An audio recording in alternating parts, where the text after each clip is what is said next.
பாட்டி, இன்றிரவு எனக்கு ஒரு கதை சொல்ல முடியுமா? நிச்சயமாக டீம்மி. எந்த மாதிரியான கதையை நீங்கள் கேட்க விரும்புகிறீர்கள்? விலங்குகளைப் பற்றிய கதை எப்படி இருக்கும்? விலங்குகள், எனக்கு கதைதான் தெரியும். ஒரு காலத்தில் ஒரு அமைதியான புல்வெளியில் மிலோ என்ற துணிச்சலான சிறிய சுட்டி வாழ்ந்தது.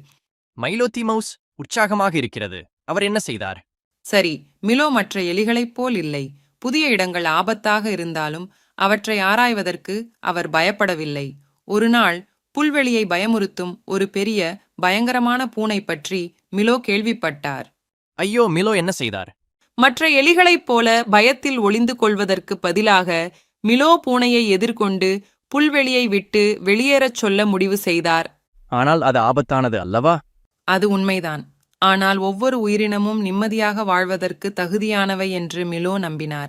எனவே அவர் தைரியமாக பூனையின் குகை வரை அணிவகுத்துச் சென்றார். அடுத்து என்ன நடந்தது? ஆச்சரியமாக பூனை மிலோவின் வேண்டுகோளை கேட்டது. பூனை தனிமையில் இருந்தது மற்றும் நண்பர்களை விரும்பியது. மிலோ பூனையை தன்னுடனும் புல்வெளியில் உள்ள மற்ற விலங்குகளுடனும் சேர அழைத்தார்.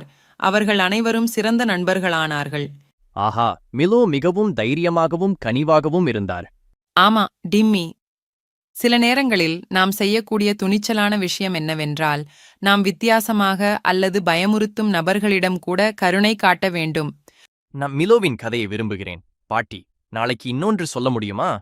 நிச்சயமாக, டிம்மி. இப்போது உங்கள் கண்களை மூடிக்கொண்டு மிலோ போன்ற துணிச்சலான சாகசங்களை கனவு காணும் நேரம் இது. Thank you for watching.